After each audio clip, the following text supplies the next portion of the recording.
ગુજરાતની જનતાના આશા અને અપેક્ષાના વિકલ્પ એવી આમ આદમી પાર્ટી તરફથી અમારી અપેક્ષા એવી છે કે આ બજેટમાં ગુજરાતના જનસામાન્યના જીવનની અંદર સુધારો આવે, જનસામાન્યને લાભ મળે એવી જોગવાઈઓ કરવામાં આવશે।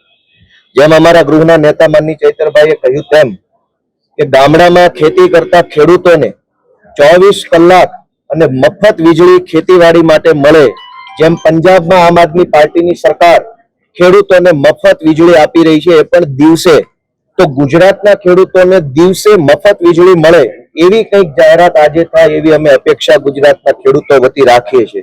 જેમ પંજાબમાં અને જ્યારે દિલ્હીમાં હતી ત્યારે 300 યુનિટ વીજળી અરવિંદ કેજરીવાલની સરકાર મફત આપતી હતી, એમ ગુજરાતના તમામ લોકોને 300 યુનિટ સુધી વીજળી મફત આપવા માટે થઈ અને આજે બજેટમાં જાહેરાત થાય એવી અમે આજે અપેક્ષા વ્યક્ત કરીએ છીએ।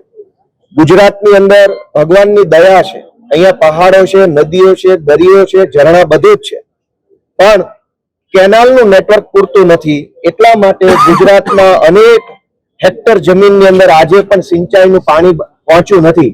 Sujalam Sufalam Yojana, Sauni Yojana, Sardar Sarovar dam, Kadana dam, Kakrapar dam બધું જ છે, પણ વ્યવસ્થાના અભાવે, વહીવટી તંત્રની આવડતના અભાવે કાઠિયાવાડ આખામાં અને ઉત્તર ગુજરાતના અનેક ગામડામાં સિંચાઈનું પાણી પહોંચ્યું નથી। ત્યારે આજના બજેટમાં એવી જાહેરાત થાય કે એક એક ખેતર સુધી પાણી પહોંચશે, એ ચાહે નર્મદાનું કે મહીનું કે ગમે તે ડેમનું પાણી પહોંચે, એના માટે જબરજસ્ત કેનાલ નેટવર્ક તાત્કાલિક બને એ માટે આજે જાહેરાત થાય એવી પણ અમે આશા રાખીએ છીએ।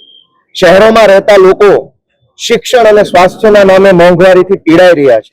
શિક્ષણ અને સ્વાસ્થ્ય આ બે કામ માટે થઈ અને શહેરોના લોકો એટલી બધી હદે પૈસા ખર્ચવા પડે છે કે માણસના જીવનની તમામ કમાણી શાળા અને દવાખાનાના ખર્ચા પાછળ જાય છે। ત્યારે શહેરો અને ગામડા બંને જગ્યાએ દવાખાના અને શાળાઓની હાલત સુધરે, લોકોના બાળકોને શાનદાર શ્રેષ્ઠ શિક્ષણ સરકાર તરફથી મળી રહે, શ્રેષ્ઠ આરોગ્ય સારવાર સરકાર તરફથી મળી રહે એવી વ્યવસ્થા ઊભી કરવાની જાહેરાત આજે થાય એવી આશા રાખીએ છીએ।